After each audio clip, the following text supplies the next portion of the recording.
Hello lovely people, how's it going? I hope you are doing well. So, today we're going to be filming a video that I've been wanting to make for a little while, especially now that we are like fully 100% caught up in Limbus Company.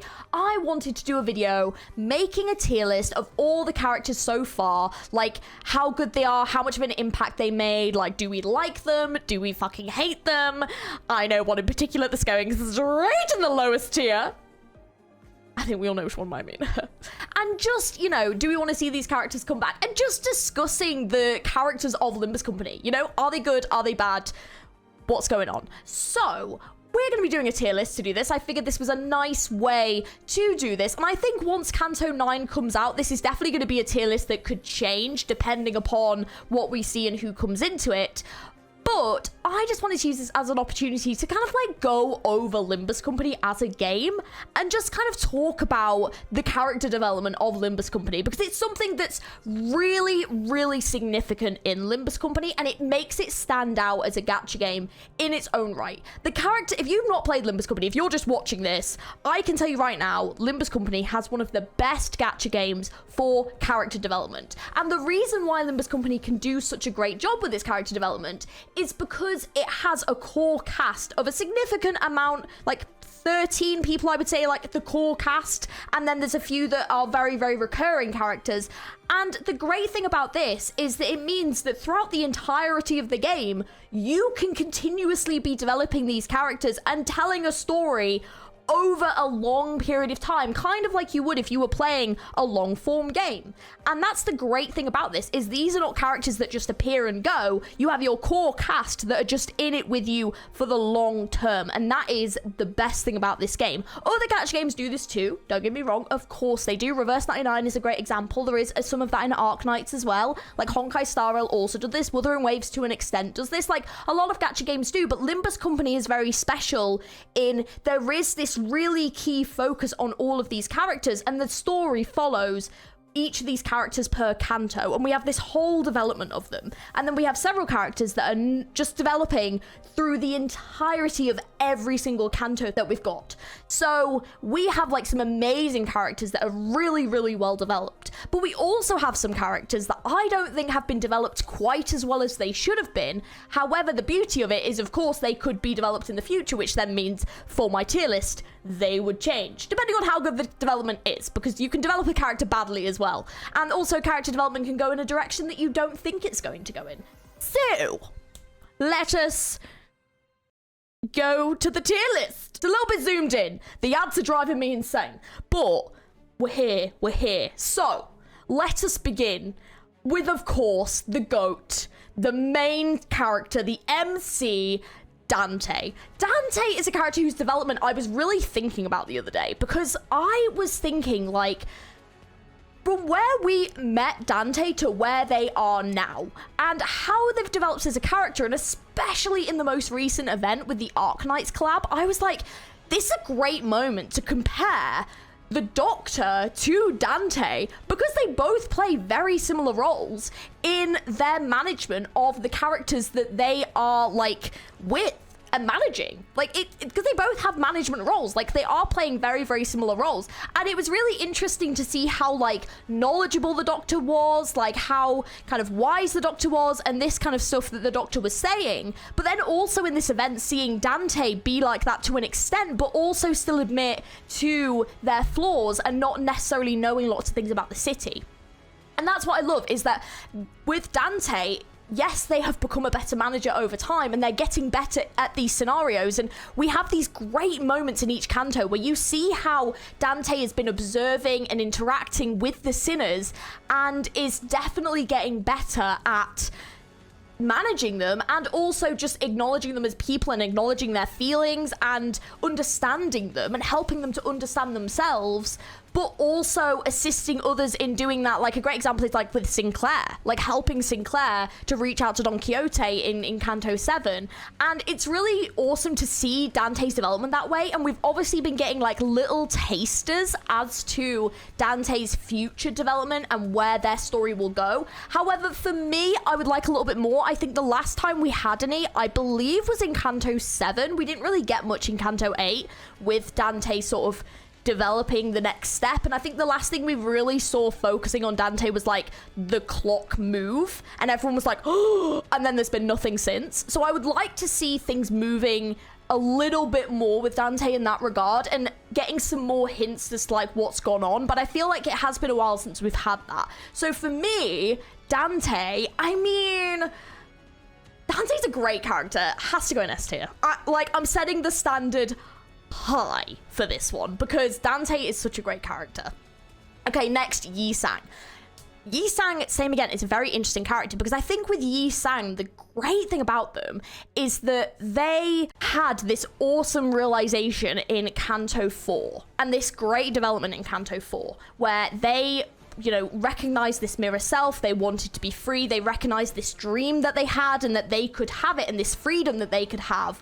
And since that point, we've been seeing Yi Sang acknowledging their past and interacting with people from his past and being happier in general, like being able to accept that he's allowed to be happy. And I love that. I love that he's really working hard to be part of this team. And I think every time I see him smile, it just makes me like want to cry because I'm so proud of like how far he's come as a character.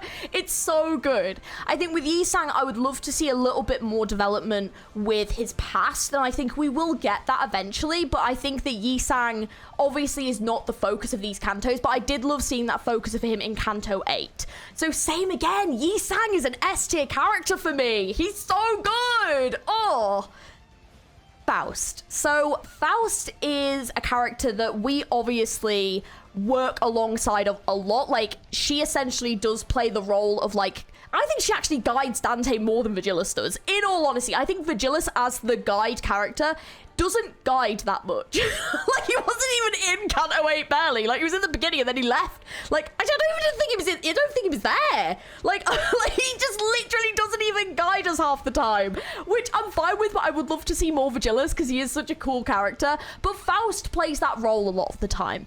And there's still a lot of mystery around Faust. I think we kind of get an idea of who Faust is, but I think until we get to her Kanto, there's still going to be a lot up in the air. We're getting little hints every so often, but for me, Faust is a character we've got a lot of mystery to unveil. However, for me, because Faust is a character that in the future a lot's gonna come out, for now, I'm kind of more excited about other characters because they're coming sooner. So Faust is a great character and I do really like Faust, but I want to know more. And so for me, Faust would be an A tier character because I don't feel like we've had that development yet.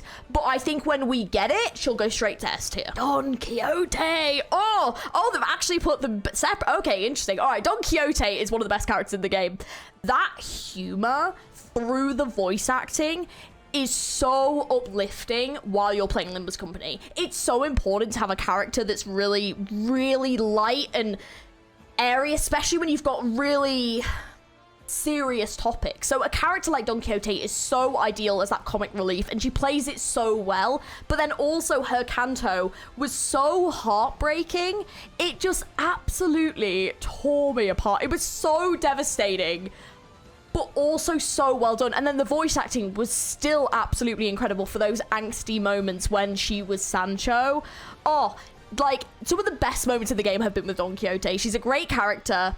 I think in regards to future development, I would love to see more to do with her and the, like, Sancho side of her. And, like, I want to see more development with the Blood Fiend side. And where they could take that story could be really fascinating. But I think she didn't really have too much in Kanto 8. Like, she had a couple of funny moments, but, like, because she just kind of had her own Kanto, she did kind of take a back seat. But I think overall, she has been one of the characters that really solidly has been a really big presence in like every single Kanto up until about 8, and then after that she's kind of taken a little bit of a backseat so that other people could kind of step forward. But then even in like 8.5, she was hilarious. Like, she's such a great character, and I really am looking forward to see where they go with her in the future. 100% S tier. Sancho as well, because they're one and the same. They are one and the same. Okay, Ryoshu. Oh. For me, Ryoshu was actually probably one of my least favorite sinners until Kanto 8. Like, in all honesty, I think for me, she was just a woman of very little words. We obviously had hints of her past, and there have been implications in her egos and IDs about her being a mother, and that is obviously part of her story in the actual book as well. But I think really Kanto 8 did such a great job at teasing what was coming next. I actually think this Kanto 8 did the best job at teasing the next Kanto for me. Like, out of all of them, in all honesty, because of the presence of Lei Heng, because he was such a strong opponent and he was such a fundamental part of that Kanto, it set it up so well for the next Kanto. So the fact that there was those hints dropped about her child, there was hints dropped about her past and where she might have come from and what's happened with her, and also the fact that I would say we haven't had an intervallo actually setting up the next Kanto, and I don't think we're gonna get one. Hers is kind of the most mystery, but also that we had like such a great setup in Kanto 8 that like we don't know what we're going into, but we know what's involved, so it's gonna be amazing. So for me personally, until her Kanto, I would definitely put Ryoshu in A tier. I probably would have put her a little bit lower. She has had some great moments, but she's a very serious character, and I do tend to prefer more like humorous characters. But I do think her development in Kanto 8 was amazing, and I'm really looking forward to seeing where they go with her in Kanto 9, because like it's gonna be so good. Like I can't wait. There's no way it's not gonna be good. I'm really looking forward to it. Like, even just the moments in the intervallo where like she was playing like with the kids and stuff, and it's just a complete juxtaposition for her character that we haven't seen before. I nearly cried. I was like, oh my god, what? Like, it's so perfect. I can't wait. I'm so excited for Kanto 9, honestly. I'm so excited. Berthol, my boy. So first of all, what on earth was that, like, teaser in the intervallo that's not gonna be kept forever? What? They teased about Mersol and something about him that we had never heard before, but they haven't put it in a permanent intervallo? That's wild. That is wild. But Mersol is one of my favorites. I really like Mersol as a character. He's very stern, he's very stubborn, but he has these moments of humor that are so good. And there is this real wall up, and I cannot wait to see this wall be broken down. I am so excited for it. Like, I think that Mersol has one of the most interesting books and one of the most interesting stories that I think like people know, and it's just going to be fascinating to see where they go with it, because I think that from the sounds of it and from the little hints that we've got, they've followed it quite closely. Whereas I think with some of the other books, they have taken inspiration, but I think they've obviously kind of, gone off course a little bit. Whereas like with Mersalt, I think they've actually followed the book. So I think, well, not exactly, but like, I think things have happened a lot closer in his than I think others. So I'm very excited for his Kanto. I think it's also going to link to a lot of really interesting stuff about some of the other sinners. And for me, that is one of the most exciting things that we could get. I think in regards to his actual character development, I don't think there has been a great amount. I think that he's probably one of the sinners that I would say has maybe had like the least development in regards to changing as a character. I'd say he's still pretty much the same as he was kind of in the beginning, but I think that's just part of who he is as a character. Like, he has his morals and his values, and he's kind of stuck to them, and I think until he's kind of confronted with his past, I think he won't really change, because it's just who he is as a person, and he's very closed off. But I think when we get that, I'm so excited for it. I think it's only fair, though. I mean, he's one of my favorites. He's going in S. No, I was gonna put him in A, because I was like, it's only fair because Faust and Ryoshu, but then he is actually one of my faves. Like, I actually I love Mersol. No, he's one of my faves. Okay, Honglu. Straight up here. His development in his Kanto was fantastic. Like, he's such a sweetheart as well. Like, he's so sweet, and seeing that emotional side to him was really great. And the mask coming off and seeing who he truly is and the things he truly wants, they just did it so well. oh, I love Canto 8. It's one of my favorites. It was beautiful. And same again, I'm looking forward to seeing where he goes forward, but I think it's great that in the Intervallo and even in like the Arknights collab, we were kind of seeing another side to Honglu, and I like the fact that they're already implementing in this character development that he's had in his Kanto already, that he's more decisive, he's speaking up more, he's not just kind of going along with everything, he's like more opinionated now, and he's like having these emotions, and I'm so happy to see it. Okay, Heathcliff, same again. Heathcliff is one of my faves, in all honesty. I personally loved his Kanto. I know his Kanto does, I think, split people a bit. I think some people love it and some people didn't like it. And I think it just depends on your experience with the story of Wuthering Heights in the book. And obviously Wuthering Heights was one of those that I was more familiar with. But in my opinion, and I think Kathy as a character is a slightly like different conversation, but I think for Heathcliff, developing Heathcliff as a character and where he's gotten to, I think is really great. I think my only issue with Heathcliff's development as a character is it's other people's reactions to Heathcliff. So for example, Heathcliff has proven multiple times that he's actually really intelligent. Like, he's very smart. He's definitely got street smarts. He has his moments where he's a little bit thick, but like, for example, in the most recent Intervallo, where they were talking about what was going on, and then he gave this really succinct, great summary when no one else did.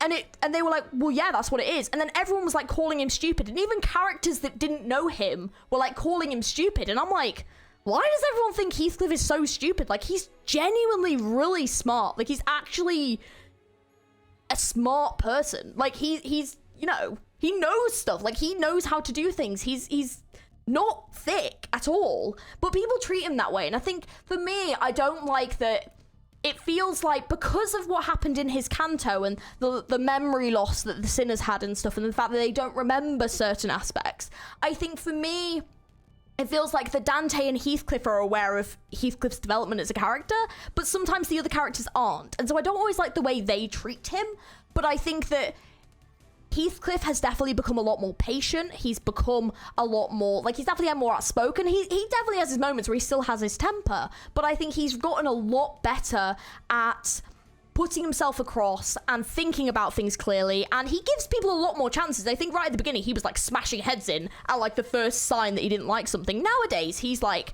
he'll like actually talk, you know, he'll like actually talk it out a bit and give people a bit more of a chance. So I like Heathcliff's development, and I like that he has this goal that he can work towards. I would say he hasn't super fitted into any of the other Kanto stories as of yet. Obviously the Kathy stuff, or She Who Shall Not Be Named, I guess, like, hasn't come up yet, but I think it will. But for me, Heathcliff is an S tier character. I can't see Limbus Company without him. Like, he's so good. So just realized I should probably add in some other things. So I've added in a meh for just characters that I was like, they really didn't make an impact, and then the head will deal with you, aka my least favorites.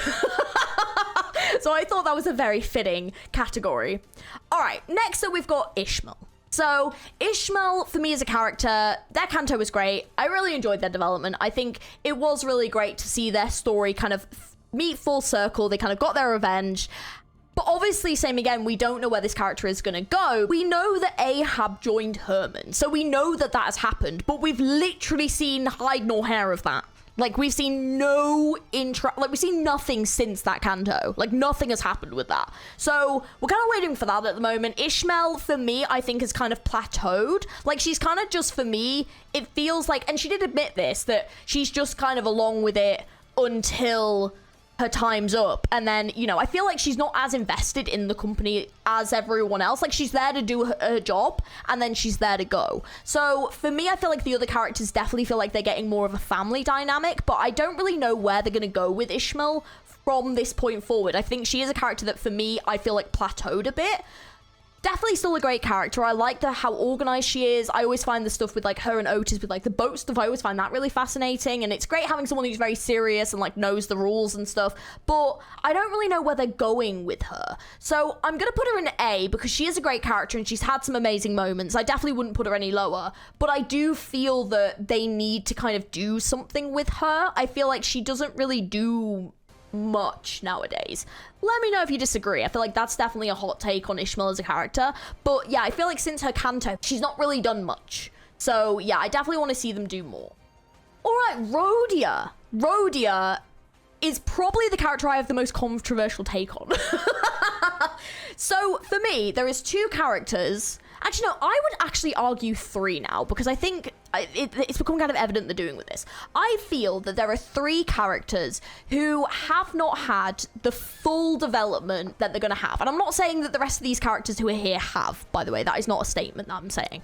What I mean is that I feel that there are characters that they are developing through the whole of the story to reach a point where we get to the second canto for them. I don't know if everyone's going to get a second canto. I don't know about that, because I do feel like some of these stories do feel relatively complete. But for the sake of... The reason why I say this is because I feel like the point of the cantos is for the characters to reach a full circle moment. And that's kind of the whole point of Dante's Inferno. It's for characters to reach this enlightenment to be able to move to the next ring. So I feel like these characters are getting this kind of satisfying ending. They're getting something out of this, and they're able to move forward as people and then continue to develop and grow. I feel like Rhodia and Gregor did not have this moment. In their canto, they did not have it. I think these are definitely 2 characters that did not get that. I think Sinclair's was definitely like a start for his development, but I feel that they have had so many moments where they're trying to continually develop him as a character. Even in the most recent like Intervallo, where he was like having student lessons as well, because he was like recommended to have those because he can develop further. And there's definitely a lot, I think, going on with Sinclair. I feel like Sinclair's development could be like a whole video in itself as to like all the moments they're doing with him, and the fact that he's very vocal when it comes to these characters having these realization moments. They've done it in Don Quixote's, and they've also just done it in Hong Lu's, where Sinclair's like speaking out and helping them in these realization moments and almost kind of playing that role of Dante a little bit. And it's really fascinating to see Sinclair growing as a character that can do this. But I feel like with Rhodia and Gregor, these are 2 characters that are not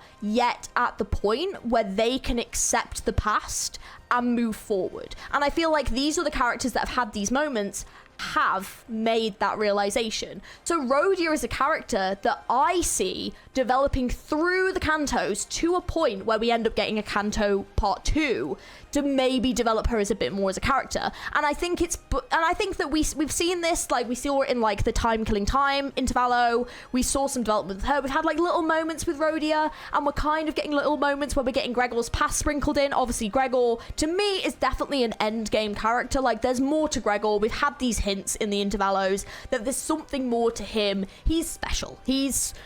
There's something going on with him that we need to know more about. So for me, Rhodia's development, I think, is very slow and very steady, and she's definitely a more light-hearted character that really kind of brings the mood up. But I think also people do underestimate her and do kind of like, I think the other sinners do see her as being more light-hearted and not serious, but I think it was nice to see in the most recent canto her kind of take a more serious approach to the actual mission and what they're doing, and we've kind of seen that more seriousness come from her because I think she wants to take things just a lot more seriously now. So I think for me, Rhodia feels like a character that's developing over time, and we haven't seen her full circle moment yet, and I think we will see it.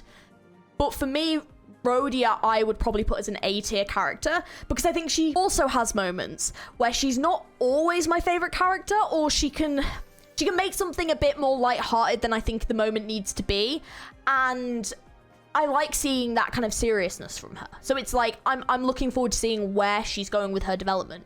But like I said with Sinclair, oh my gosh, Sinclair is such a great character. Like, think about where we were with Sinclair at the beginning and where he is now.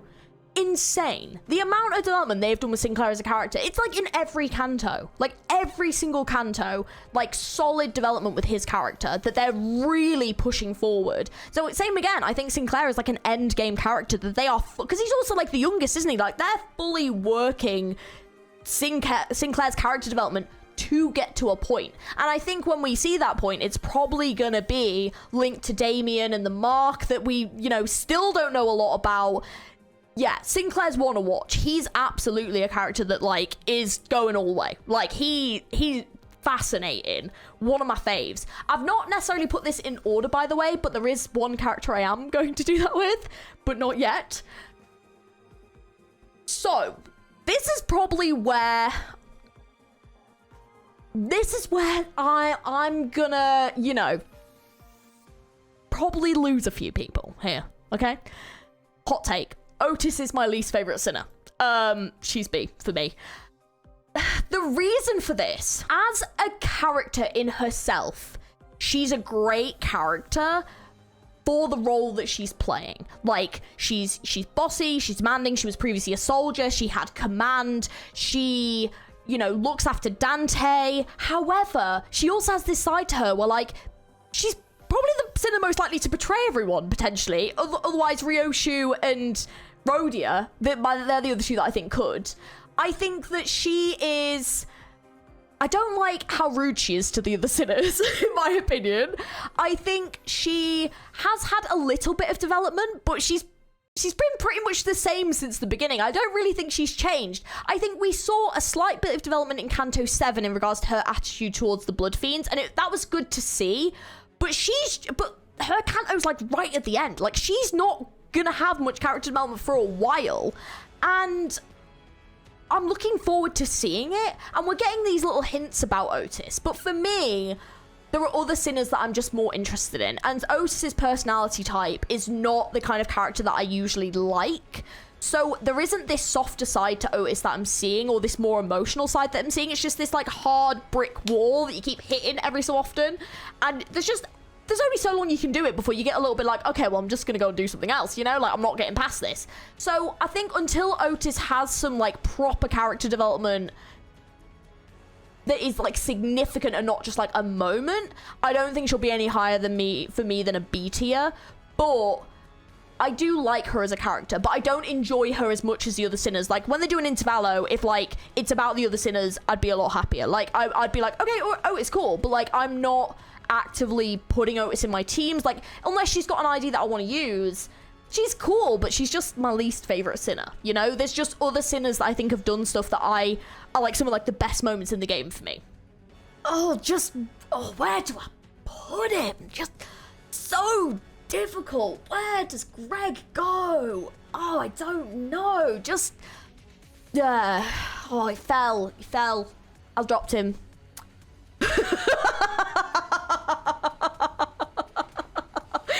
That should surprise no one. I probably should really order this, because I would probably say Dante's there for me. I mean, Sancho I probably wouldn't put that high. I'd probably put Heathcliff there. No, I'd say I enjoy it. See, Heathcliff's Britishness gets me. I love the Britishness. Yeah. And then I'd probably say... Yeah. I would say that's the order I'd say. Maybe Dante probably there, actually. Sinclair, I'd probably put Sinclair a bit higher. I'd probably put Honglu there, actually. Yeah. That's probably the order that I would have. I love Yi-sang. I don't think I talk about how much I love Yi-sang. I actually love Yi-sang. He's so adorable. He makes me so happy. I'm like, whenever he smiles, I'm like, oh, Gregor. I have a whole Gregor video I'm gonna make about Gregor, and just all the moments that are hinting at things for Gregor, because Gregor is such a fascinating character. He genuinely is, in my opinion, one of the best characters in the game. In regards to character development, there has been some, but I would definitely say, and it's definitely arguable, he has not had as much character development as other characters in the game. But the thing that's interesting with Greg is it's the moments that they're hinting at stuff and like the end game potential for what Gregor could be, and what like Herman's done to him and what can happen. I'm here for it. Like, I'm so invested at this point. He is one of the only characters that's pretty much had something hinted pretty much every canto. He definitely has death flags. If they're gonna kill a character, Gregor would be my number one, like, this character is gonna die. And that scares the hell out of me, because I love him. He's great. I love the voice acting. I love the character design. I love his IDs. I don't think there's a single ID of his that I don't like and would not use, but I've got my faves. But I like all these egos. The Milner ego, beautiful, like perfection, just perfect. So For me, Greg is a character, they've just hinted at so much stuff. And everything they've hinted at, I am, like, sat for. I'm here for it. I'm so here for it. I love him. I genuinely do. He's a great character, you know? And, like, even in the most recent Intervallo, something we hadn't really gotten into, but we sort of knew about, but, like, hadn't really gotten into before is, like, his PTSD. Like, that has been talked about at the beginning. And then the fact it's, like, come back around, like, it's still a problem for him. But it's stuff that, like, hasn't, like, it's just still ongoing. And, like, it's just something he's dealing with. And on top of everything else that's going on, oh, there's just so many things that, like, he's such a complex character. And same again, he's another character, I think, that's really looked down on by some of the other sinners. But I don't think he's to be underestimated. I'm still convinced he potentially is one of the strongest sinners, even though they couldn't rank him. And I also think he is definitely one of the sinners. If they're going to kill a sinner, they would maybe, or like they would have to kill him because of what's inside, like him, that could become whatever. Like, there's something wrong with Gregor, and I'm scared, and I'm going to cry. Could you imagine? Just no. Vigilus, okay, Vigilus is a really hard one for me to rank because I love his character design, I love his voice acting. Peak. I haven't read Leviathan yet. We are going to be doing a stream that's going to be covering all this lore that I don't know in the background. So we're going to be going through it and going through some Ruiner stuff because I finished that game finally. But in regards to like characters I enjoy, Vigilus, I love Vigilus. I love him. I love him a lot. It makes me really sad that he's not in the game more. How high are we going? Probably here. Like, I love him. He needs to be in the game more. It makes me genuinely angry. But that moment in Canto 6 is still one of my favorite moments in the game. Like, getting to see him pop off, it's one of the best moments in the game for me. I will never forget that moment, seeing that happen. It was incredible with the Wild Hunt. Stunning. That is one of my favorite Limbus Company moments, and I will always draw back to that moment because it was so amazing. Like, one of my favorite moments in the game, hands down. And I think that's one of the reasons I love that Canto so much, is like moments like that in that Canto were so phenomenal. Just more. But I want Vigilus to be in the story more. I'm excited to read Leviathan. I really want to know more about his character and his past, and obviously, you know, I know about the Red Mist, so I want to know about the Red Gaze and how he got to this point and everything, so I'm looking forward to that. But I think that he definitely is a very mysterious character, and but I love his design. Like, stunning. Talking about underdeveloped characters, Karen, however you say it, so underdeveloped. We literally have had like nothing on the bus driver of Mephistopheles. Nothing. I know there's stuff in Leviathan, and I'm fairly certain it goes into their past and like why like Vigilus and like Karen like stay together and stuff. Like, I think it goes into that in Leviathan, but obviously I haven't read that yet. So I think until I read it, I'm gonna put her at C tier because she hasn't really been developed as a character at all. But I will say, like, in regards to design and stuff and voice acting, I do love her character. But yeah, I will say, like, even though these are like S, A, B, C, like anything seen above is still high for me. Like, yeah. Okay, this is where we begin to get into the names because I'm not gonna know everyone. This is where we start speeding up a little bit because we don't know as much about these characters in regards to story. So obviously we've got Effie. Obviously we didn't really get to know Effie that much, but I will say I think they developed Effie enough as a character that it really did have an impact when like Canto 3 happened. So I would probably put them in C tier. I did really like them as a character. I really liked them and Sword and the interactions that we've got, but I think their loss and what happened with them, I think, developed Sword more as a character than them, because obviously we've seen the impact of what happened with Sword afterwards. But I think they were a really cool character, and like, I think what happened with them, like, it was genuinely upsetting. Like, it was really, really sad, and I think they developed them enough for you to feel that way. And they still have an impact to this day. So I think they developed them really, really well. Sword is a character that I actually really like seeing around. I'm definitely going to put her in A tier. I think she is a really fun character. I think she has this seriousness to her. She's definitely changed, I think, a little bit since Effie died.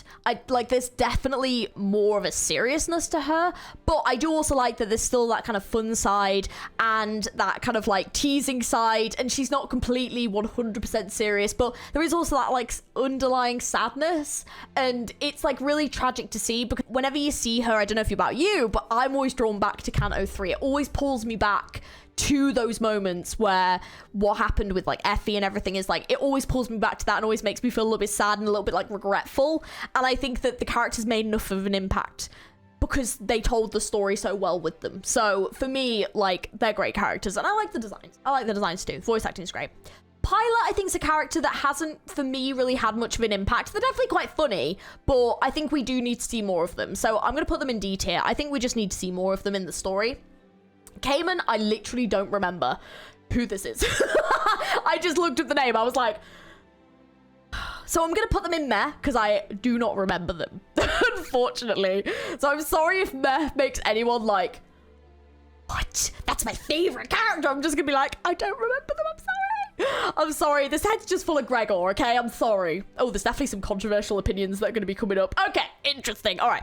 We'll speed up a little bit. Okay, Hohenheim. I thought the Hohenheim story was actually really good. I like the way they told it. I like the fact it linked back to like a LobCorp, and it really did make you feel quite sad. And I also just think in general, like that intervallo was great. It had some really tricky moments, but like it was really fun. And so like Hohenheim's story is really good. I love the banter with Faust. Oh my god. And I say banter, what I mean is arguments. Fantastic. I love seeing that sassy side to Faust. Oh, that almost makes me want to put Faust at S tier, because I love seeing that, because it's like one of the only characters that like pisses her off. It's so good. Oh, that gonna... oh, no. Shit, no. For that those moments alone, I love her being like bitchy and sassy to Hohenheim. It's so good. I love it. She gets so pissed off at him. It's so good. Oh, yeah, no, I like that. They have these like little bantery moments. It's perfect. Okay. I think that was his friend that I'm fairly certain died in the LobCorp. So I'm just going to put them at... I'm going to put them at meh. I don't really remember them. I do remember feeling quite sad, but I was more sad for Hohenheim because they developed Hohenheim as a character. But yeah, I think these two are the two that like were assisting Hohenheim. They really didn't get much development. I loved the fact that they were like were wearing the egos. I think the character designs are great. And I think for that purpose, I'll put them in D, because I think they're very well designed characters and I love the designs. Okay, now we're about to get into some controversy. There are like two characters in here that I'm going to put probably a lot lower than everyone thinks I'm going to. Herman. I need Herman development. AKA, I just need to know more. I need to know more about Herman. She's such a mysterious character, but obviously that links to Greg, and I think it's very, very far in the future. I just don't think we're going to be getting much Herman stuff for a while. Potentially in Kanto 10, I do think Mersault's Kanto might be the start of us getting some more Gregor stuff. I'm hoping, but Herman needs development. We haven't even seen her in multiple cantos. It makes me upset. But Herman herself, great character. I think that introduction in Kanto 1 was fantastic. However, it does worry me, because I also thought the same with Gubo and Jia Huan, and you're about to see where I'm going to put them because of their Kanto 8 development. So I think Herman, I'm going to put a B tier. I'm really fascinated by Herman. I love the character design. The voice acting was perfect, but we've just not had enough. I need more of her character in the story. Gubo can fucking rot in the pits of hell. I fucking hate Gubo. Gubo can fuck off. He's like a jealous ex-boyfriend. He's just there like bitching at Yi Sang. Like, how dare you not pay attention to me? And Yi Sang's like, sorry, like, I'm busy. Get a grip. Like, why don't you go away? And Gubo's like, I'm like, oh. And then the fact that they like the Gubo and like, especially the Jia Huan introduction. I think the Gubo introduction, I think like no one expected Gubo to be a super cool character. And I even think in Kanto 4, everyone was like, oh, Gubo. But I think for me, me, I'll get back to I think Azea, I think the name is, in a second, but like, I'll add this in. But Jia Huan was a character I had such high expectations for. Like, that introduction into the first Kanto, and I was like, oh my god, they're gonna be so powerful. Oh my god, sibling of like Hong Lu. Oh my god, insane, incredible. I can't wait. Holy shit. They were such a disappointing character for me. Like, they were so they were not impactful at all. Like, they genuinely, they had like the little egos on, and they were just shit. Like, that was like the easiest fight in Kanto 8, and I was like, what? Are you, like, seriously? I'm like, we've developed all this technology, and it's still shitter than what Limbus Company had. Like, so disappointing in Jia Huan. That was one of the characters I was looking forward to since the beginning of the game, and you come, like this, and you're just, like, bitching about your brother. Like, his brother dying was really sad. Don't get me wrong, but like the fact that like we literally learned nothing about Jia Huan apart from this like revenge for his brother, it was so just not impactful at all. Like, part of me almost wishes they just not bothered putting him in, because I was hoping he would have more to do with like the family dynamic and all this, and there was just nothing. Like, it was so flat. Like, it was so disappointing for me. So Jia Huan is one of the most disappointing characters in the game for Limbus Company for me, because I think as a villain, they're just not developed. And I think they really need to, like, it was like a comedic duo. And I was like, why is Herman's group, like the main villain group of this like story, coming across as like a comedy set of like, oh, we're going to steal the worm and run away? Like, I was just like, just go. Just go then. Just give me anyone else. But if we get more of Herman's group in another Kanto, please, Nelly, bring Nelly back. I'll even take Ahab. I don't even like Ahab. I'll take fucking Ahab over these two. Just please, honestly.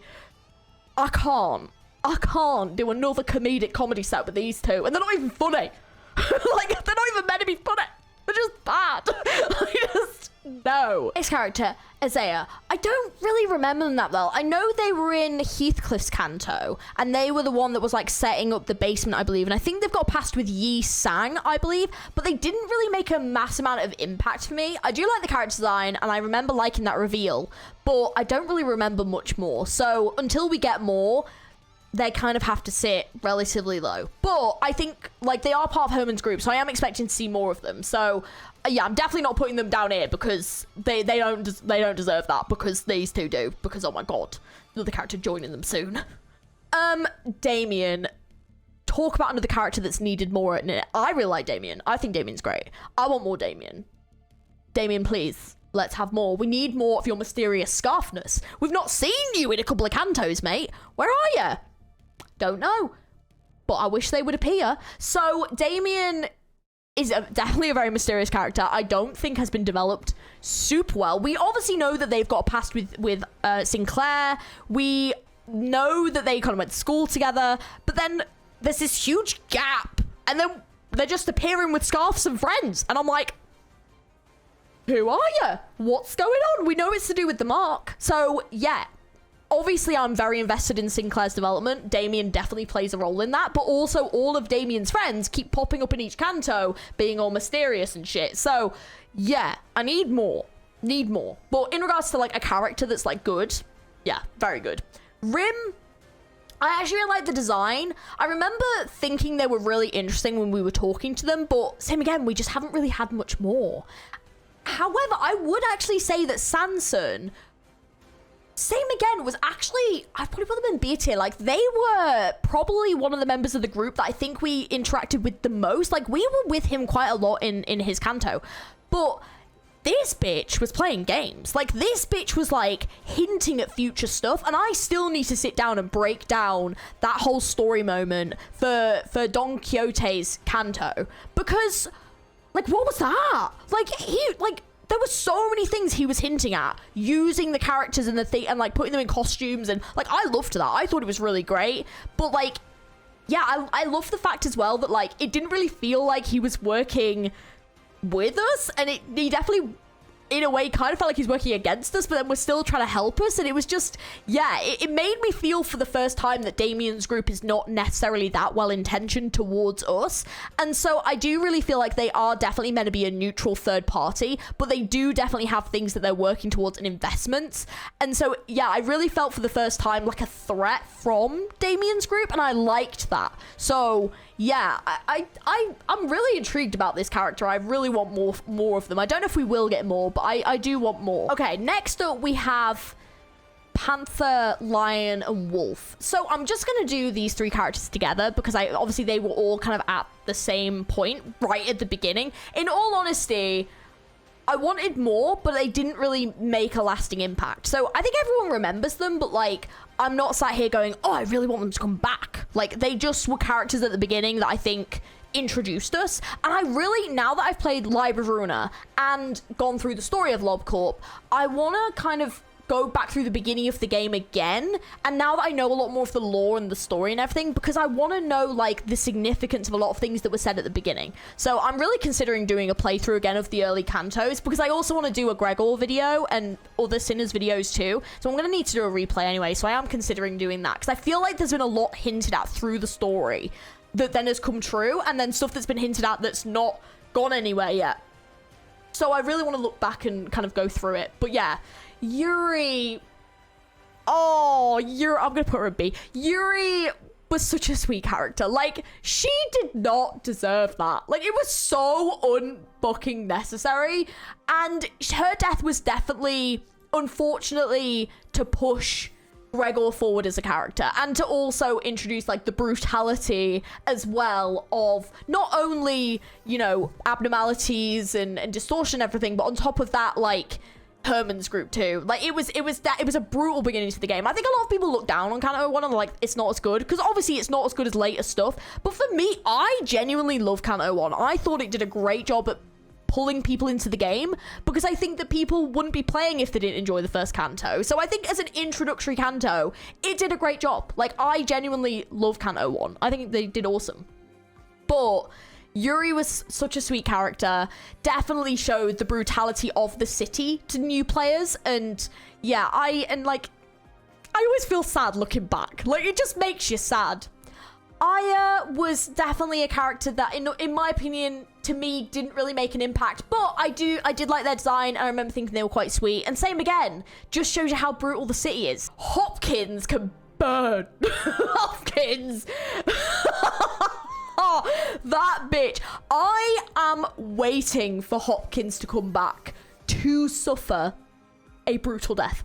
Like, genuinely, I swear, if Hopkins has done some shit and ends up like joining Herman or something, I will fucking rage. Like, if they make Hopkins OP as shit, like Ricardo levels of OP, and I have to fight this bitch and struggle, I am going to fucking rage.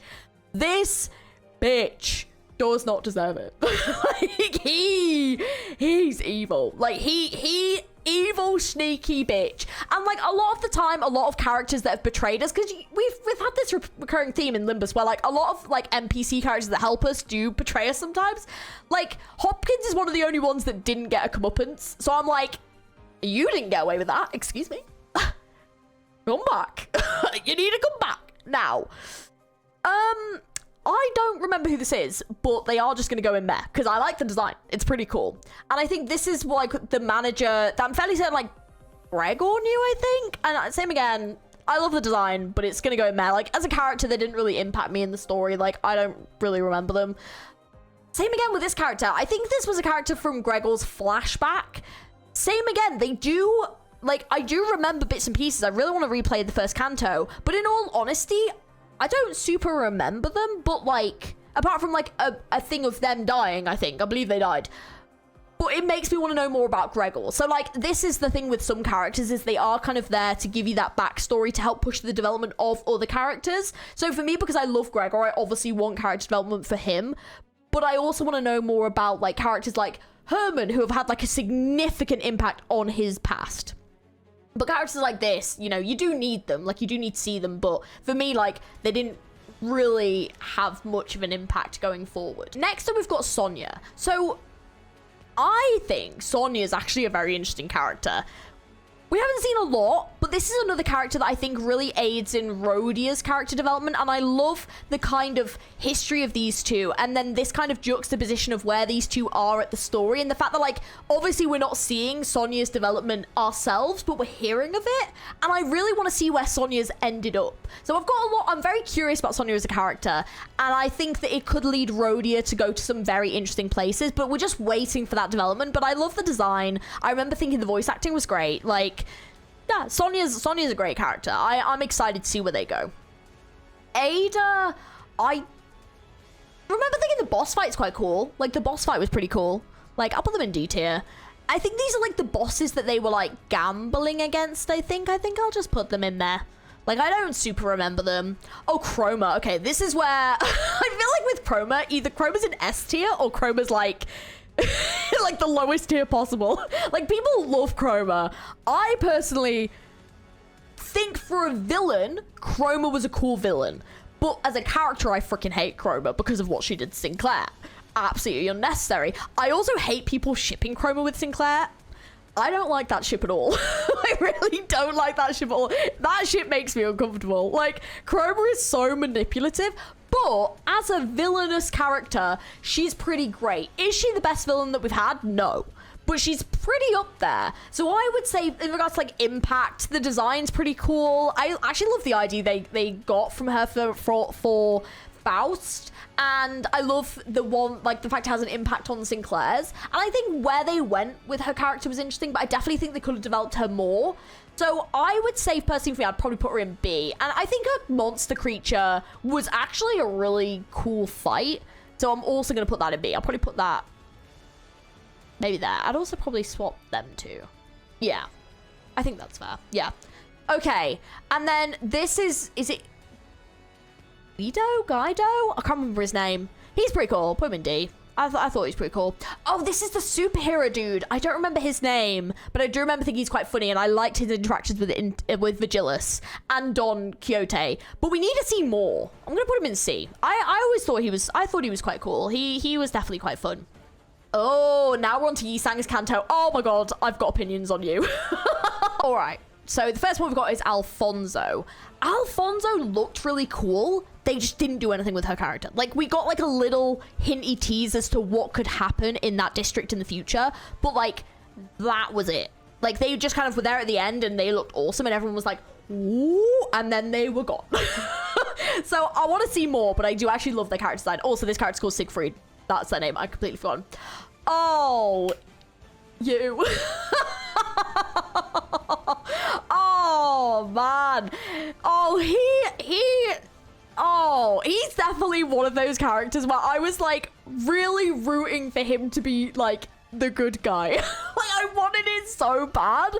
But also, like, his boss fight and his distortion is one of my faves. And it's one of them where I really wish we'd get an ID or an ego, but obviously I know it can't happen. But, yeah, Dong Rang is... he's very controversial to me. Because it's one of them where I'm like...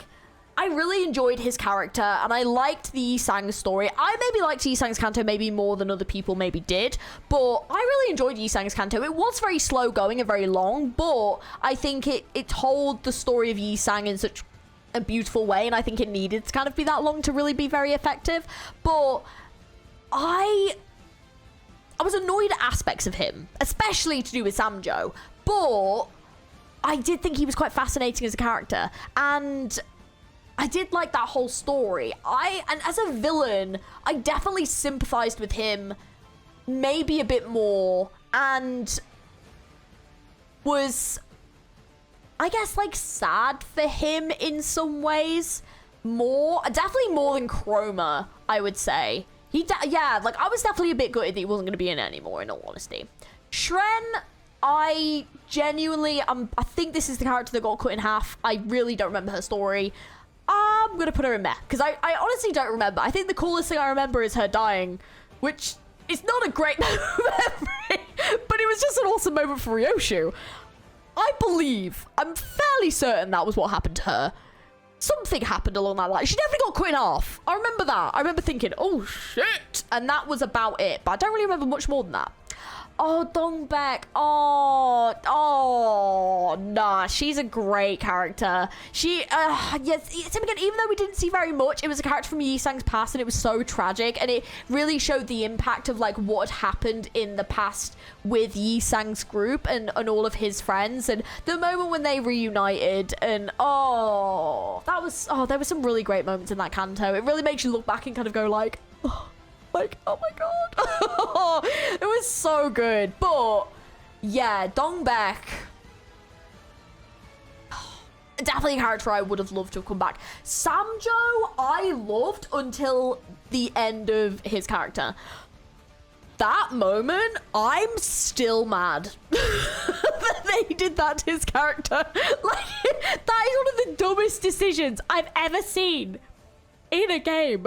Like, why would you jump in this freaking pool? Like, I just didn't understand why his character did it. I didn't get it. I was like, why would you do that? It didn't make any sense. It was completely out of the blue for his character. It made no sense. It almost makes me want to put him in here just for pure stupidity. But I'm not going to, because he actually was quite a good character, so I'll put him in C tier. But oh my god, you made me want to put you in there. You made me angry. Like, angry. I'm very rare I get angry in this game. Oh, the mirror version of Yi Sang. So cute. I'm going to put him in A tier. I know that doesn't make sense, but we've already got him up there. And I don't remember who that is. I think it was, like, to do with, like, them looking at the stars, I believe. I mean, they seem pretty cool. But, yeah. I don't really remember these two. I know they were at the end of the canto. And I remember, like, bits of their story. I think they were like the rebel group that was working against the company, but like they genuinely did not make an impact with me. But I do like the character designs, so I'll put them in D tier, because I think they were linked to Shren, but I don't think they developed it very much. Like, I don't think they really told us a great deal. Oh, this is the Rose Spanner character, isn't it? Him again. I just don't really think they developed them that much. Like, I remember bits. Oh, Ahab, talk about villains. Okay, Ahab is definitely an interesting villainous character. No, she was pretty good. Like, as a villain, do you know what it is? It's her boss fight. Her boss fight. Oh. Her boss fight pissed me off. And it was also the fact that we didn't even get to say goodbye to Queequeg. And then she was just gone. And I was like, wait. And then we're just thrown into this fucking boss fight. And I was like, you didn't. You just took my emotional moment with Ishmael away. Are you kidding me? So angry. But I would probably put her, she's a pretty good villain. I'd probably put her around there. She's pretty entertaining. I kind of want to see her come back, even though I don't like her that much. I kind of want to see her come back. Let's be honest. She's pretty interesting. And like the whole thing with the whale, the voice acting was great. Like, yeah, yes. Queequeg, I really like this character, apart from that fight where I got really stuck for ages. But I will say, I hated the fact that we did not, like, it felt just so sudden. The character was just gone. Like, we're having all these moments and these realizations, and then the character was just gone. And I was like, and like, it didn't even give you a goodbye. Like, it sucked that Ishmael didn't get that final moment, like, with her friend.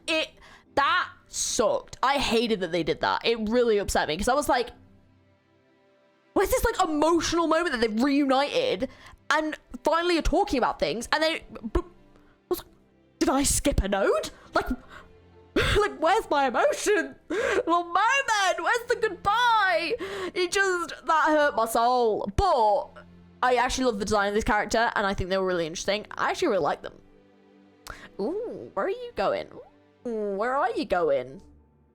I'm gonna put them a B tier, because that moment, like, I didn't like the way they ended their story. I think that really got on my nerves. These are the other members of the crew. In all honesty, I don't super remember a great deal about them. I'll put them in C tier. Who is that? I don't recognize them at all. They're just gonna go back to... Who is that? Can someone tell me who this is? I don't recognize them at all.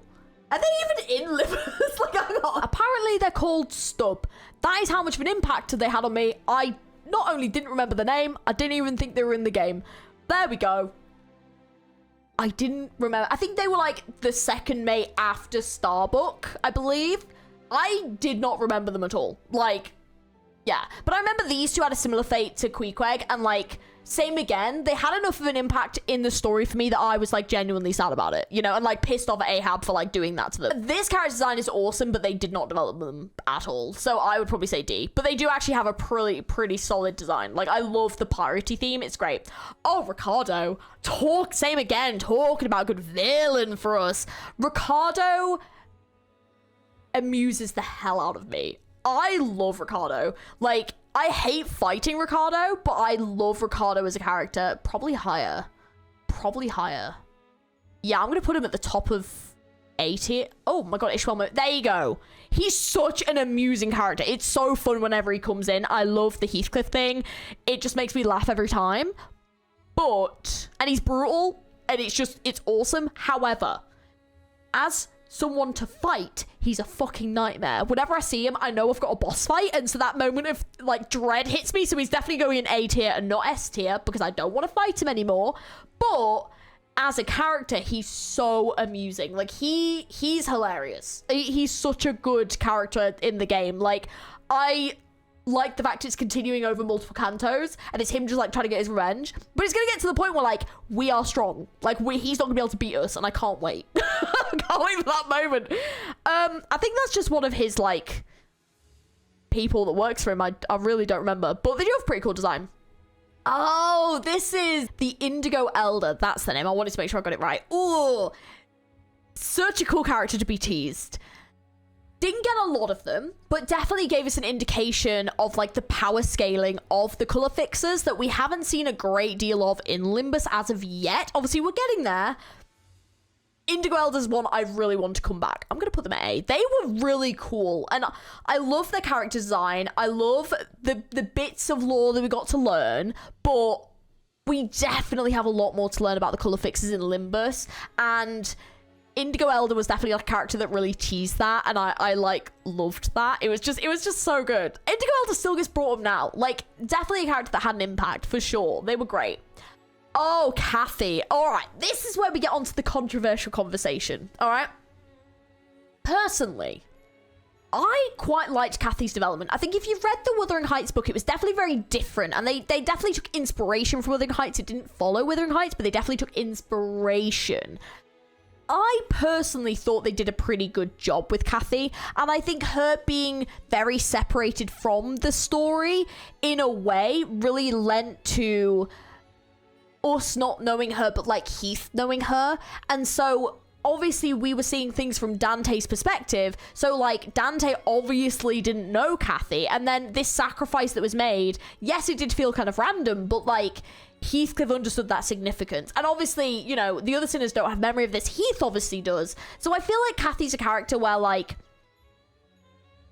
they did it purposefully to develop other characters that are going to be in the story. So I think on an emotional level, we didn't get a great amount of impact from Kathy not being here anymore. But I think it makes you feel that way, like, for Heathcliff. You know, like, you feel sad for him because you could see in the way he talked about her and the actions that he took, like, how upset he was about what happened to her. But I also think that, and her and Heathcliff's like love story was really meant to represent, and I guess this is kind of from the book, of like that feeling of not taking chances at the time and wasting time and not saying what you really think and believe. And obviously that's a character for Heathcliff where you'd be like, well, Heathcliff always does that because he's grown as a character and he's grown to become like that. But seeing him when he was younger and seeing what he used to be like, I feel like Kathy really showed us his past and how he got to become the man he is now.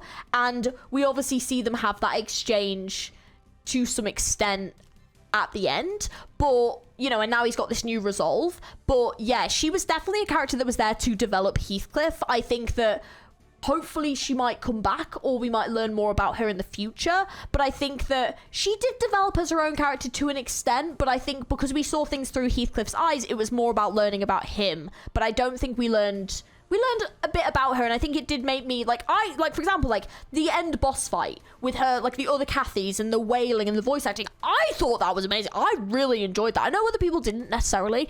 I thought it was really good. So for me, Kathy is definitely a character that they built her enough to have an impact and make me feel quite emotional, but I think that the boss fight was definitely more impactful, and I think that they hopefully we'll build her more in the future. But I think that as of right now, she definitely was a bit underdeveloped in general, but obviously her storyline kind of lent to that because A, it was more about Heathcliff, and B, what she did. So you can't really develop a character in the present to that point, you know? So yeah. So, but in general, I thought they did quite a good job. But I think that's just, yeah, this is my opinion. This is my tier list, you know? Nelly. Now, Nelly's very different. Nelly's definitely a character that everyone, I think, really enjoyed. I'm going to probably put her about here. Everyone really enjoyed Nelly. And I think, I don't know if I'm speaking for more than just myself here, but I really, really wanted to see Nelly going to Herman and what's happened since. Like, Nelly was enough of a character and was developed enough that, because she was kind of really one of Heathcliff's only like emotional connections to his past and to the actual manor house itself. And obviously we learned about the Fixer Company through Nelly, and we learned about the situation that she was in, and you know, you had like a lot of sympathy for her, for the like what she'd gone through, and also like her closeness to Kathy and what had kind of happened there. Same again, Kathy was a character that kind of developed Nelly more than developing herself, because it was through their interactions and how Nelly got to the point that she was, where she ended up like betraying them and stuff. Like, it was interesting to see Nelly go through that journey, but I think for me they didn't quite finish Nelly's journey, and they should have shown us, because they showed the other people going to Herman and having those interactions, but they didn't show that with Nelly, and I don't know why, but I feel like Nelly's got more going on in the background, and I really want to see where they take that with her and where they go in the future. But I do feel like Nelly's going to be very formidable, and she's obviously very capable and very smart, so I'm looking forward to her and Heath meeting again, because yeah, I think there could be some really interesting interactions, and especially depending on what she's doing for Herman. Like, we don't know as of yet. So yeah, Nelly definitely had an impact. Oh, Wild Hunt Heath. I love this ID. I mean, obviously I know that we're judging the character, but I love the ID. I'm going to put him in B tier because I think we got a little bit of the development. I think the voice acting was incredible. Actually, no, do you know what? I'm going to put him up here, actually. Like this, like that whole fight for me, I really enjoyed. Like, I loved their fight. I thought it was great. And the actual, like, sorrow of this character and what he was doing and his resolution and why, I thought it was told really well. Like, for me, like I said, Kanto 6 is, I love that Kanto. It may not be everyone's favorite, but it's one of mine. I really enjoyed that Kanto. Like, I just thought it was a lot of fun. It was good, you know? And I also love a bit of like not forbidden romance. I guess in a way it was kind of forbidden, but tragedy. Yeah, I love a bit of tragedy, you know? And yeah, so I think they portrayed it quite well. Especially for a gacha game that doesn't do a lot of romance. Like, gacha game as a genre doesn't do romance a lot. So I thought they told the story pretty good, you know?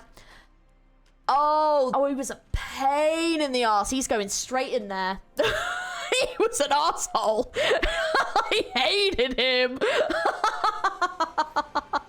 Oh, he was horrible. Did I feel a bit sorry for him at the end? A little bit, but not really. I didn't like him at all. Okay, yeah, so that was Hindley. This dude is Linton. It's because his ID is called Edgar, so I always, like the Gregor ID, so I always call him Edgar, but it's not. It's Linton. They kind of changed, like, the Wuthering Heights story, like, took certain characters and kind of changed their role and stuff. So, yeah. Linton was a character that I thought they developed quite well, and I liked, because obviously it was that kind of, him and Heathcliff almost had this banter, this tension that they had over Kathy, and the role that he played in Kathy's life, and the fact that he was kind of just being used by Kathy as a means to an end. It's very fitting with the book. It definitely reflects the book a lot. I would definitely recommend reading Wuthering Heights. It's pretty interesting, but I thought the end of his character was quite sudden. You know, I think they could have done more with him. And I think, same again, he made enough of an impact that I actually felt quite sad for him when he did die, because he was a means to an end. But he genuinely did love Kathy, and I think she was using him to get what she needed. I think she did, in her way, feel for him. But I think she had her goal, and it wasn't to help or save Linton, you know? It was, yeah. So he was definitely a means to an end. I'll probably put him in B. He definitely had an impact, you know? Josephine, Do you know what? She's going in there. She's such a pain in the ass to fight. Like, whenever I see her fight, I'm always like, oh, please. Please leave me alone. And then the dad. Yeah, don't really remember him. But yeah. Ooh, that's the guy from the association, isn't he? The is it Ophi Association? I think it's that one. That was reading out the will and being all sassy. Yeah, he was quite sassy. I remember that. Yeah, you can go in there. Right, now we're getting on. Oh, there are some good ones coming up. Ooh, okay. Right, let's all start with Don Quixote. Oh, Don Quixote.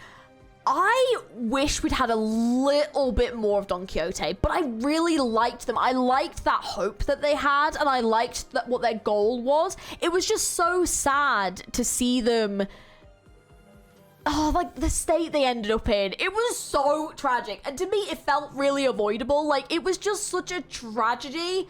I just wanted more. Like, I genuinely loved this character. I really wanted more. I really enjoyed them. I'd probably put him up here. Like, I really liked him as a character. He was really interesting. And I love the interaction he had with Sancho and with the knight as well. I thought all of that was great. Like, what a good character. They were such a good character. Oh, I was so sad by the end of that cano. Oh. All right, next up, we've got Dulcinea. Yeah, she's Dulcinea, and then the barber, and then the priest, and then Cassetti, I believe. Cassetti, right. Yeah, let's start with Dulcinea. Dulcinea, I mean, to be fair, we could probably put all these three together.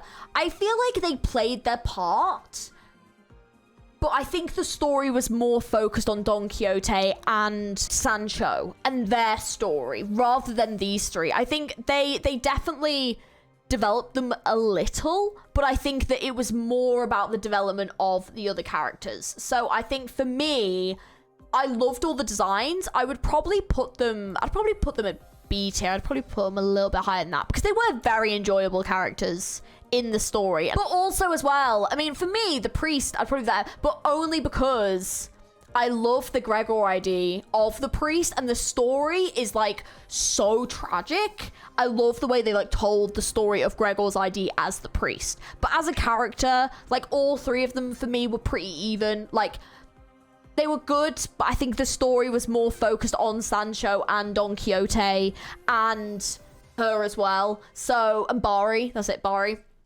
So, yeah, I don't feel like they developed them that much, in my opinion.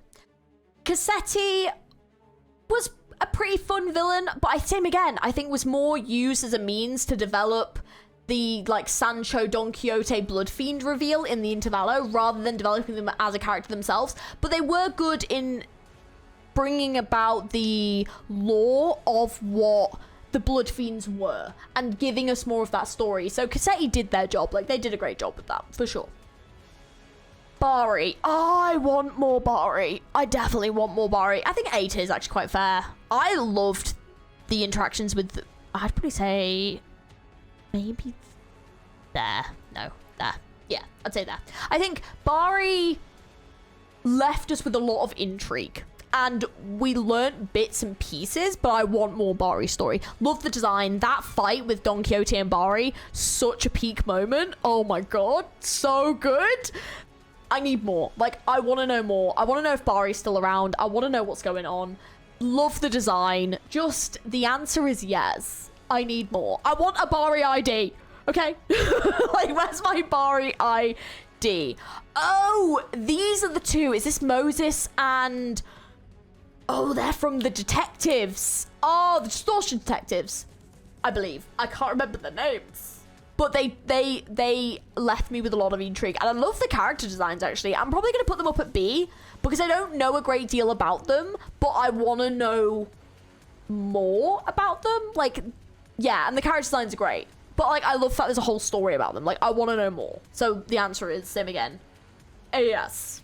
For sure. I'm really sorry, I do not remember this character's name. I remember thinking, like, the outfit's cool. I know this character's Alessio, and this is Hanul. I genuinely do not remember their name, but I think the character designs are pretty cool. I'll put them in C tier. I think they were pretty interesting.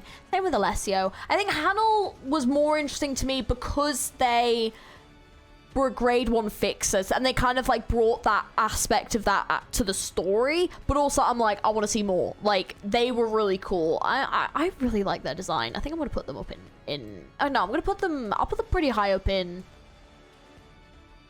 yeah, in B tier. I think that's fair. Camille and Paula, I was so sad that these two did not make it.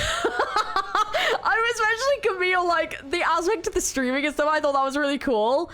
I'll put them in B. Like, especially Paula, I loved her design. I thought her character was gorgeous. And the fact that they killed, oh, I'm so mad about it. I hate it. Just why? I think this guy was like the vampire hunter guy, I believe, that they fought. I really don't remember that well. And then this was the dude that betrayed us, I believe, so he can go in there. Anyone who betrays us can go in the head one. The head will deal with you later. Yeah. Oh man, there is a lot. Oh my god, we had so many characters in Kanto 8. Oh my god, look at the amount of characters. Holy moly. I know we've got Intervallo characters here too. I might actually start from here and just deal with the Intervallo characters first, and then we'll deal with Kanto 8 in itself, because that is a whole thing. Like, on its own. Like, there's one character alone that's going right up to the top. Actually, maybe two. Oh man, okay. This is gonna be a whole thing in itself. I might deal with the characters from the Intervallos first, just because a lot of them are probably going to be down here, because a lot of Intervallo characters, this tends to be like 1 or 2 main ones, and then the rest tend to kind of just be a bit of a means to an end. I don't think they develop them super well in these, with a few exceptions of like characters that are like the main ones in that they're developing. So yeah, I think a lot of these characters are just a bit of a means to an end, really. Like, I think that's the guy from the chicken shop, I believe. I really don't remember him, and I think that's the guy that's like the competitor dude that, same again, I really don't remember. I think are from, actually there's a character missing. Is there not supposed to be, unless that's her. I was gonna say, is there not the characters from Library of Runa? That's them, right? I don't think, oh, she had long hair. She was like tied up right, unless that's just when she was doing the work. I think for the sake of like, it was cool to get to see characters from Library of Runa again, and for me see them for the first time and then see them in Runa, that was pretty cool. I quite liked them, and I liked them in Runa. Like, the whole Lovetown story was actually really good. So, well, we don't talk about Lovetown, so I'm gonna put those 3 in there, because I remember. But I think for everyone who's watching, it was like a huge moment for me. I was like, what's going on? And then I played Runa and I was like, oh, there they are. So that was a pretty cool moment. I think the Santa stuff was pretty fun. I wouldn't say it, like the gnomes and stuff, like it didn't have a huge impact on me emotionally or physically. The tiny child I did feel bad for, and I think that's the guy from the outskirts, which definitely made me curious. Actually, I'm going to put him a little bit higher up. I want to know more about the outskirts. I'm definitely curious about the outskirts for sure. I think, oh yeah, the bamboo-hatted Kim. That was a fun one. That was definitely a fun one. Same again, another character that I kind of thought would maybe hear more about at this point, especially because we'd obviously seen distortions up at that point, but I think that was really the story where it talked about it in regards to like the company and what they do with it, why they want these like monoliths and stuff. Like, I think that was the Kanto the Intervallo that really introduced the idea. So for me, she was a pretty cool character. I'll put her in C tier. Bamboo-hatted Kim was so cool. That is definitely one of the funnest villains that we've had, even though they're not a villain. They were just distorted at the time. So I'm probably going to put them in B tier, because also afterwards then I played Library of Runa and then they were in it and I was like, this is so cool. So like, yeah, I think now I've played Runa, I can have more of an appreciation for this character. But I will say I love the design of the Murtaugh ID with Bamboo-hatted Kim, but I'm really bad at using it. So I never really use the Blade Lineage stuff, but it is really good. I love the design of this character. Oh, I would like more of them. I would definitely like more of them, but I don't know if we're gonna get more. We'll have to see. And then the time-killing time stuff. Okay, this character was called Hubert. This was the dude that did like, oh, I'm secretly, you know, rich and I'm really well known and the president. Oh, and we were like, like I would like more of Hubert. They were cool. I like the reveal at the end. They were pretty awesome actually. Yeah, this character's also called Jun. Really bad with names. This character's called Mai. I do not remember who they are. And this was the dude who I think ran the factory. I could not give two hoots, but he does have a very cool mustache. The Time Ripper themselves was a pretty fun fight, and I love the design of the character. It's very like steampunk. That is a lot of fun. Yes, for sure. And then I don't remember who this is at all, and I also don't remember who they are. So they're going in there. We're doing well. Right, we're nearly there. We're nearly there. We've just got Kanto 8. Okay. This is where we're going to see a lot of these characters straight up near the top. Because some of the I feel like Kanto 8 was definitely one of the strongest Kantos for building its side characters, because I feel like it just gave us so much lore about them and so much interesting story. I was so invested in this Kanto. It's honestly produced some of my favorite characters in Limbus. It was so good. I would sing its praises all day. Might be my favorite Kanto now. I don't know. We'll see how we get on with future ones, but regardless, so GMU was a great villain. I think that betrayal with the birds, oh my god, that was one of the most shocking moments in Limbus. I was so peak. Like, the music, like, oh my god, like the way that she manipulated that whole situation, perfect. She was such an amazing villain character. Like, I think in all honesty, putting her in anything but A tier is a disservice, because obviously she's a horrific character, but she's a great character in the game. Like, you can't deny that she's so interesting, and like the way that she manipulates the situation, like as a villain, she's fucking terrifying. She villain-wise overshadowed like the whole Kanto, and I think because she was such a strong villain and her plans were so like impeccable in the manipulation that she did and how like creepy things were, I think that she really overshadowed Herman's group and made them look so inept in comparison, which is how they've ended up down here. In all honesty, I genuinely think that. I think she was too good a villain for them to be effective as villains in that Kanto. Zichun is genuinely such a great character. I'm really upset we're not going to be... Oh no, I've messed up my stuff. Oh no, where was he? I think he was in B tier, I think. I'd probably say around there. Zichun genuinely is a really good character. I mean...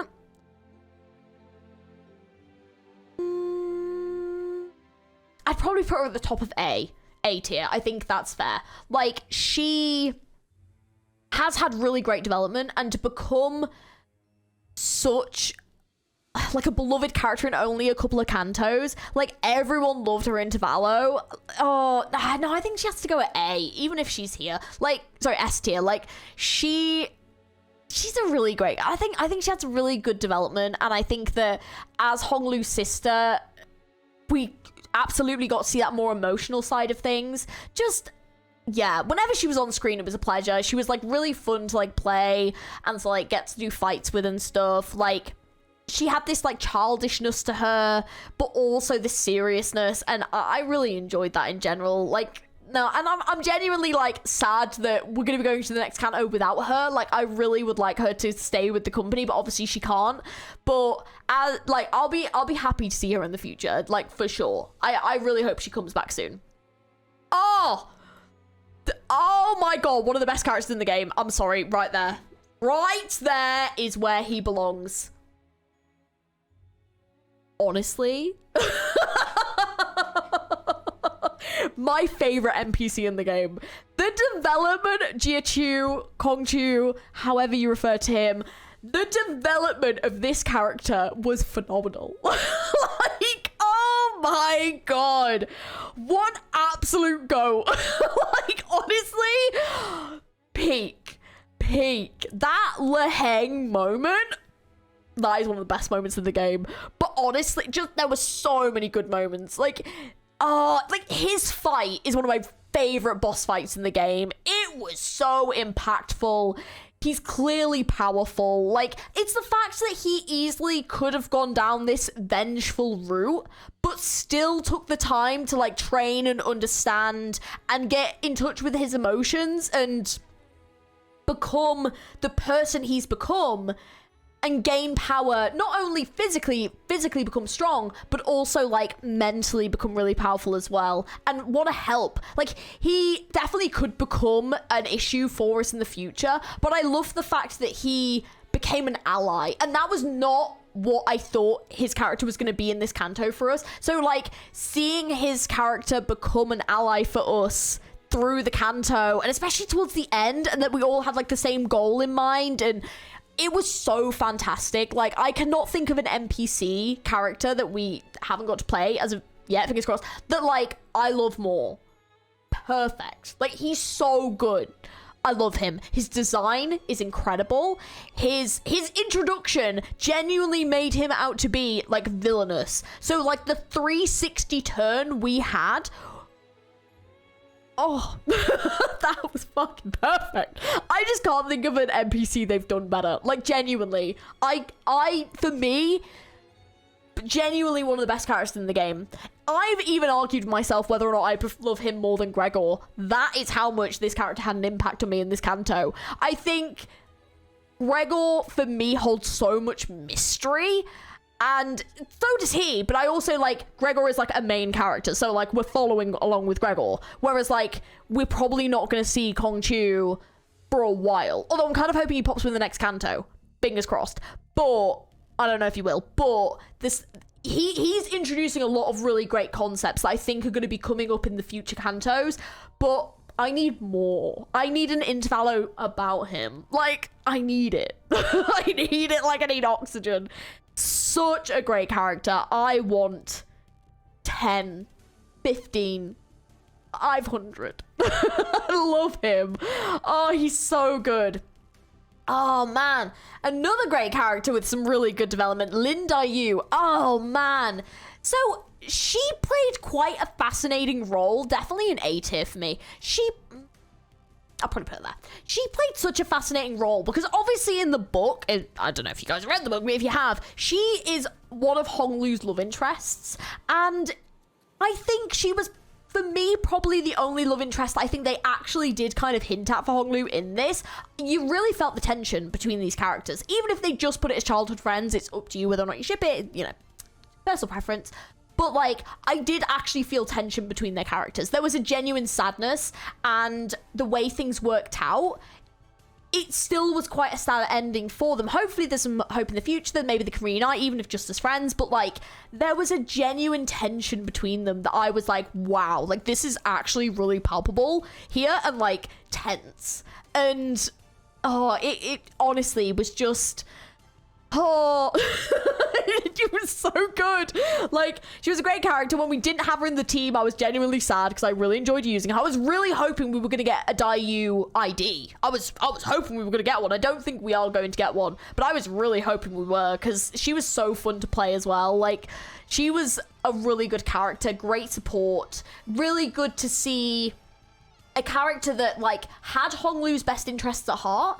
And yes, in a way, like, was still mad at Honglu, but when they understood why what happened, genuinely felt a real sadness and a real regret for the way that they had things had kind of worked out with Honglu, you know? So, yeah, it was great seeing a character that had an investment in Honglu that wasn't about themselves, you know? And whereas for me, like, that's kind of the other side with Bao Chai, where I think Bao Chai is a character that comes across like she wants what's best for Honglu, but I think what she wants is she wants Honglu for herself, even if that's the right thing or not for Honglu.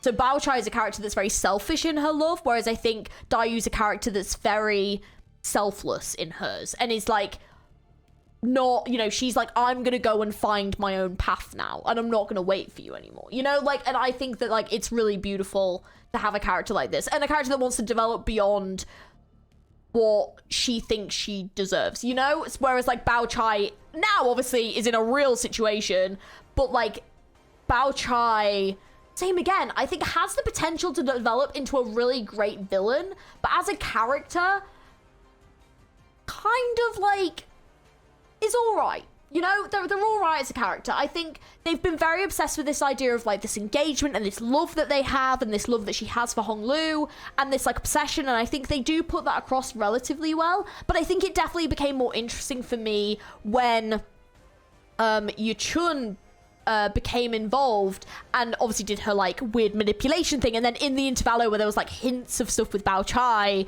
to do with that. And I was like, oh, now Bao Chai is becoming a more interesting character. But yeah, I think I'm looking forward to seeing like where they go with her, but I think she's definitely got more.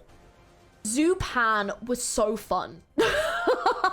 Zhu Pan, I actually thought they'd do more with Zhu Pan, but they obviously seem to focus more on Bao Chai between the siblings, but like I kind of thought they'd do more with Zhu Pan as a character, but I really enjoyed them. I'm gonna put them in A tier. Like they were scary. They were crazy bitch.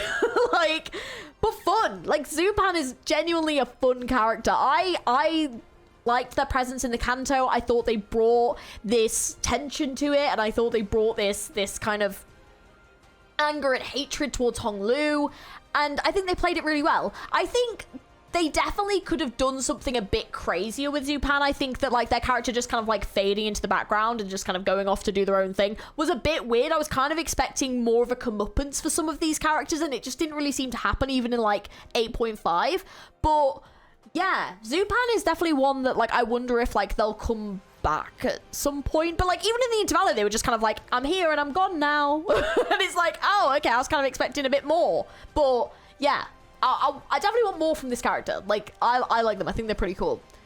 Oh, Honglu's parents. They had me, especially the mum, she had me on my toes the whole time because of just how scared she looked. And then when we found out why, it was like, oh, but like the characters were used really well for that. I think there wasn't a great amount of development between them and Honglu, and I think it's because he had obviously been raised with this degree of separation from them. So it just wasn't there, that closeness, and I think that's fair enough. Whereas we obviously saw a lot of his relationship with Jia Miu, and that made sense because all the moments that we saw that were significant to his growing up and these significant moments in his development were facilitated by her. So yeah, I think the parents are going to have this degree of separation, but they were clearly terrified for their child. Like, you just felt bad for them. Like, because it was like, there's nothing they can do. Like, she just has control, you know?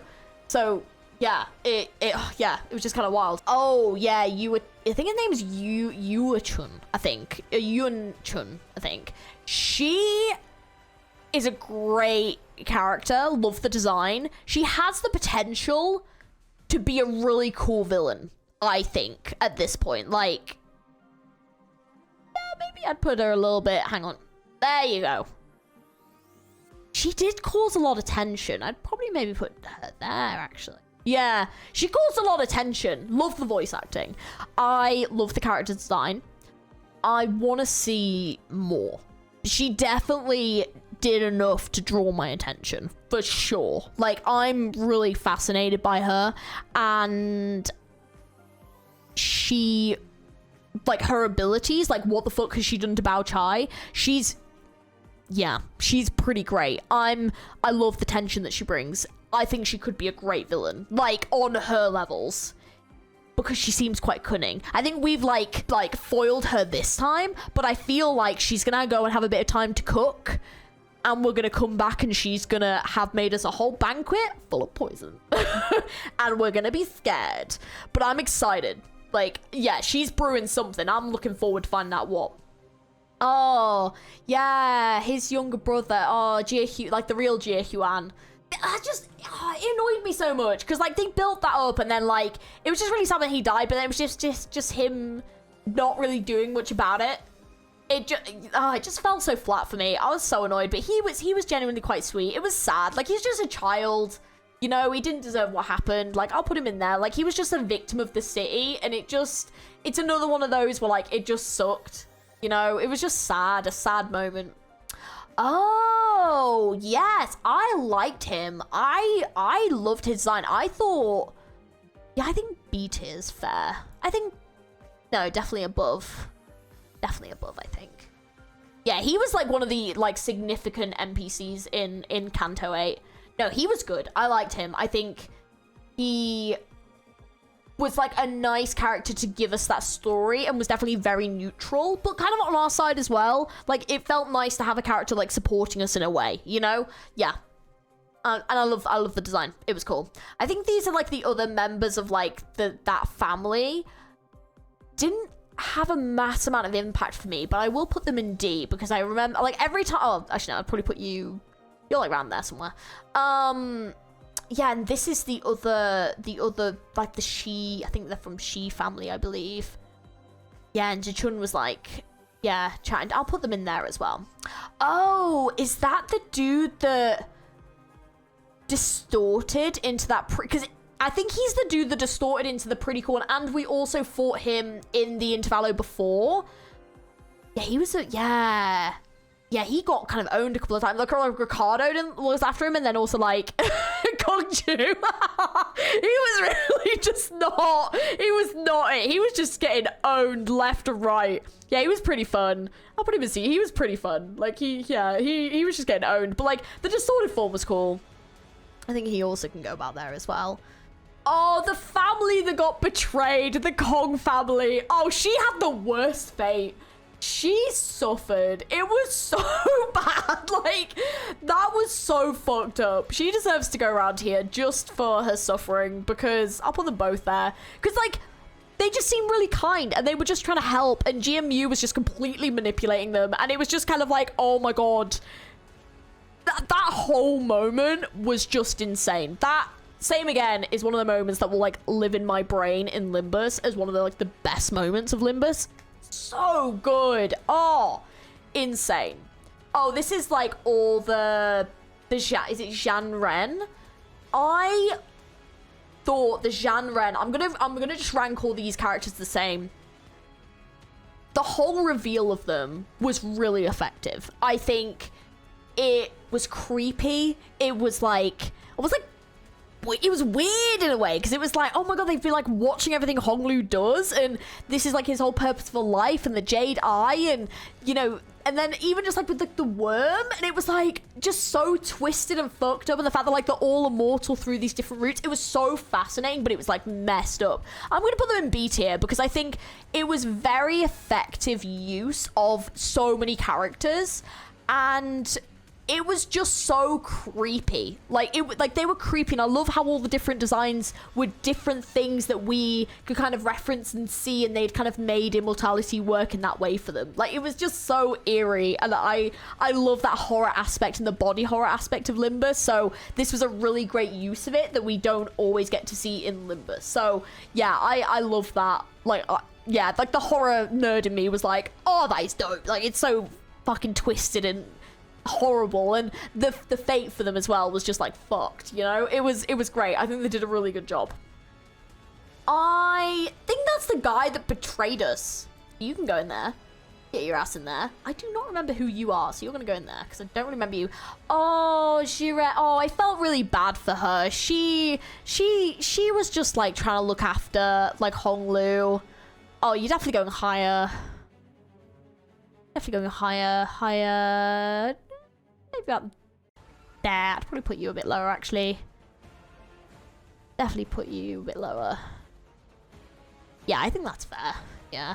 Yeah, she like, it was sad, because I think, like, her, maybe even want to put her in B, like, her fate showed how alone Honglu was. And like I've said, with some of these other characters, they're characters that are being used to tell other characters' stories and push their story along. But I think we didn't learn a great deal about her, but I also think that she worked for Honglu, so maybe Honglu didn't know a great deal about her either. But her fate was really sad, and especially when you saw how she was before and how kind she was to him, and the fact that she just wanted to help him.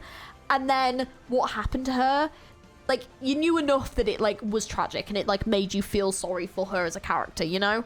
Oh, that was, yeah. Oh, my boy, Wei. Oh, yes, Wei. Love him. He's going right up there. You know, he's going, yeah. Same again. Another one of my favorite NPCs. Oh, hang. Genuinely, when I saw Wei and I thought they'd killed him off, I was raging. I was so mad. Oh, and then the most recent Intervallo, freaking peak. Yes! Just love him. So cool. I love, like, he looks after Chen. He has her best interests at heart. Like, he has such an interesting past that we've kind of seen bits and pieces of. Oh, I love him. He's a great character. He's really good. Like, he's really good. Yeah, for sure. Like, so peak. Yeah, he's one of my faves. Oh, they're pretty good too, actually. Yeah, they were quite fun. Let's put them at A tier. I think I liked the interactions with Kong Chu, and I'm actually, where's Ziliu? Because I think Ziliu would be similar for me. Although I will say I loved Ziliu in the Intervallo. I think Ziliu in the Intervallo, like, I loved her design. Like, yeah, I might put Ziliu. I might have to put Ricardo up here, you know. Yeah, I think that's fair. Yeah, I'm gonna have to, yeah. Yeah, I'd say Ricardo definitely entertained me more than Ziliu did, but I think Ziliu character in general, like, even just the ID is just so goated. Like, it's just so good. And like, just the fights with Ziliu was so good. Just, yes. And then the character design, yeah, no, Ziliu is peak. They did a great job. Oh, the drunken dude, the drunken master. There's a lot of, like, enemies in this Intervallo. He definitely had an impact, but I wouldn't say as much of an impact as some of the other characters. I think he definitely was kind of, like, not one of the best bosses in the game. He was fine. He had some interesting moments. There were some hints about his past, but I don't really think we learned enough. But in general, I thought the character was... I liked the character. I'm fairly certain, I think this is Hanafuda from Library of Ruiner, and then Alan. Alan is the name. Yes, Hanafuda and Alan. The shock of these two characters appearing. Just what? It was so shocking. I was like, I recognize you. Like, holy crap. Yeah, that was a nice surprise. Obviously, genuinely had no development, but were great characters to see. I think it's only fair to put them in C tier because I was so happy to see them in the story. It was so cool. Like, it was just dope. It was awesome to get to see them in the story, and I was genuinely like, yes, like, that's so sick. And then Laheng, oh my god, all the way, baby, all the way up to the top. Another one of my favorite characters. I think this is, like, this Kanto for me is so strong because there are so many great characters in Kanto 8. But honestly, Laheng, just what a character. What, like, a villainous character. Oh, man, the hints about Ryoshi's past, so good. And yes, we didn't learn a lot about him, but I kind of hope that Kanto 9 might reference back to him, and what's happened with him will come to bite us in the arse in the next Kanto. Like, I think there's gonna be, like, consequences for his character, like, what's happened. And also the fact that, like, we know he ain't coming back. Like, there's no way. Like, oh. But, like, in general, his character just had such aura. The Laheng boss fight, one of the most painful boss fights I've ever done in my entire life. It was pain. That was pain. It was awful. Like, oh, like, it was cool. Like, his movesets and the Merciful ID is one of my favorite IDs at the moment to use. It's so good. But, God, as a boss fight, he was awful. And I think the thing is, if that's setting up Kanto 9 and what Kanto 9 is going to be like, oh, we're in for pain, I'm worried. Also kind of excited because he's such a sick character, and that's why I'm so sad, because I was like, oh my god, this is like the character that we're gonna like see again in Kanto 9, and then the end of the Kanto happened and I was like, fucking what? Oh, that's one of my favorite moments of the game. Like, genuinely, I was sad to lose him as a character, but god, that was such a cool moment. Just, oh, it was so cool. Like, I can't. And obviously that definitely, you know, more props to him, but still, you know, yeah, great NPC. Just, yeah, I think for me, Kanto 8, I personally feel like had like the best NPCs that we've seen in a Kanto, because there were so many strong ones. But I would love to hear your guys' opinions on that, because yeah, I think some of my favorite NPCs have definitely come from Kanto 8. Like, honestly, I'm excited to see Kanto 9's, because it's gonna be hard to beat. Like, they were so good, especially him. Like, look how high he is. We only had him in one canto. Like, I love him. He was so good. And finally, Garion. Ah, my girl Bina. My girl Bina. I know she wasn't in this game a lot, but I mean, she has to go up here. Come on. Come on. I can't not. I've finished Library of Ruina now. Like, oh, like, she's such a good character. She's so interesting. Like, she's so badass. Like, when she appeared, that moment was so hype. And I think it just goes to show, like, her as a character is so recognizable. And just seeing those moves was such a highlight for me. Like, it was just, yes, it was so peak. Okay, this is the final setting. So this is my S tier. This is my A tier. B tier's pretty full. B tier's got quite a lot. C tier is here. D tier, I think, is fair. Meh tier, so this is just characters that really just didn't impact me really in the story very much. And then my least favorite characters in the game. Not necessarily because, like, they've had awful development or anything. Like, they've not been bad characters. I just haven't liked them. But also, I do think, I mean, especially for these two, I was so disappointed in these characters. Like, I would just say, like, they've just either not had an impact, they've betrayed us, or, like, I've just been disappointed in the development of them, or, like, they've just really not had an impact. Like, like, Samjo is very close to being in here for me. Not because I really didn't like Samjo as a character, it's because I didn't like his final decision. It just didn't make sense to me. But, you know. But regardless, this is my tier list for the characters of Limbus Company. So these are the best characters, and these are the worst. What do you think of my tier list? Please let me know down in the comments below. And if you want to do your own tier list, I will leave a link to this tier list down in the description below so you can check it out for yourself. Let me know your favorite characters. If there's any that you really disagree with as well, I have a feeling like Otis is definitely going to be one that people are really going to disagree with me on. I feel like, I don't feel like my S tier is bad. I think like the positioning people would definitely be like, no. And obviously people have their favorites, and obviously these guys in A tier, maybe. But also, like, you've got to remember, like, Ryoshu's getting Kanto 9. She'll probably go straight up to the top, like, round here, let's be honest. And yeah, I think there's a few that people would disagree with. But I think for the most part, it's pretty fair. And also, like, B and C, to me, aren't low. Like, those are still very high. Like, these are all high, but it's also just depending on the Kanto that you've played and enjoyed, like, which ones your favorites are. So if you want to see me do any more tier lists, I would love to do some more. I'm kind of thinking about doing one for, like, the IDs and the egos, but like I said earlier, the only thing with the IDs is that I personally have, like, my like favorites that I use, and then some that I just don't use at all. So I can't really do like one for ranking for like power, but like I could do one for like visuals and like just in general, like the IDs that I really like and the IDs that I just don't like. I could do one for that, and same for ego. But yeah, but if there's any others that you want to see, or any other tier list ideas, or any just other things you want to see from me about Limbus, please let me know down in the comments below. I am currently planning a couple of Limbus videos for my second channel, which will probably be coming out later in the year, but I want to go back through the story and basically just start making some character focused videos talking about the main characters of Limbus and where I think they could be taking things. So if you want to see those videos as well, don't forget to subscribe to this channel and that channel. It's all in the description down below. Thank you very much for watching, guys. I hope you enjoyed. Leave for me your comments down below. I really want to know your guys' opinions on this tier list and what you think. I'm so curious. And yeah, I will catch you guys in the next video. Hope you have an amazing rest of your day.